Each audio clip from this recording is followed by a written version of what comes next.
নগরী। সেখানকার রানী এক ডাইনি। সেই ডাইনি একদিন একটি ছোট মানুষের বাচ্চা কুড়িয়ে পেয়েছিলেন।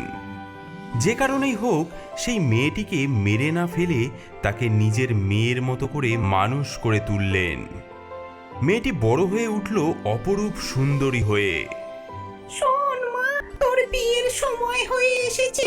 তোর রাজপুত্রের সঙ্গে তোর বিয়ে ঠিক করে ফেলেছি।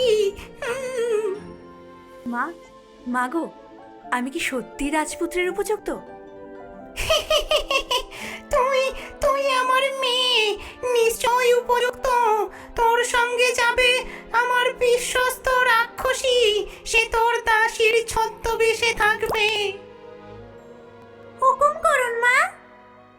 আর শোন মা, তোর সুরক্ষার জন্য দিচ্ছি এই দুই লিলিপুট ভূত। এরা তোর কানের দুল হয়ে থাকবে তোর সঙ্গে। দুটি ছোট্ট ভূত বেরিয়ে আসে বাক্স থেকে। লাফিয়ে তারা ডাইনির মেয়ের কানের মধ্যে দুল হয়ে ঝুলে পড়ে। আমরা সব সময় থাকবো, সব বিপদে রক্ষা করব। এরা তোর সঙ্গে কথা বলবে শুধু রাতের বেলায়, আর দিনের বেলায় শুধু দুলের মতো ঝুলে থাকবে।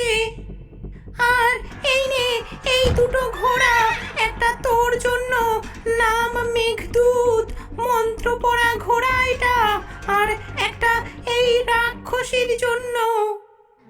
মা, আসছি তবে। কাঁদবি না বাছা আমার, তুই আমার মেয়ে, যা রাজরানী হয়ে আয়।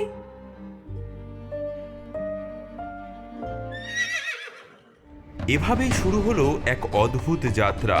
প্রচণ্ড গরমে ঘন জঙ্গলের মধ্যে দিয়ে চলছিল দুটি ঘোড়া। এক ঘোড়ায় ডাইনির পালিতা কন্যা, অন্যটিতে ছদ্মবেশী রাক্ষসী। হঠাৎ জলাশয়ের কাছে এসে, ওগো দাসী, আমার খুব তেষ্টা পেয়েছে, ওই জলাশয় থেকে একটু জল এনে দাও না। তুমি কি আমার মনিব নাকি? হ্যাঁ, নিজে নেমে খাওগে যাও, আমি কারো দাসী নই। মেয়েটি অপমানিত বোধ করে ঘোড়া থেকে নেমে এসে ঝর্ণার কাছে গিয়ে জল খেতে থাকে। হায় ভগবান, কি হবে আমার? ঝুঁকে জল খাওয়ার সময় তার কানের দুটি দুল খুলে পড়ে যায়। আমাদের হারিয়ে ফেললে, এখন তুমি একা রাজকুমারী। মেয়ে দুল দুটি হারিয়ে ফেলার কথা টেরও পায় না, কিন্তু রাক্ষসী দাসী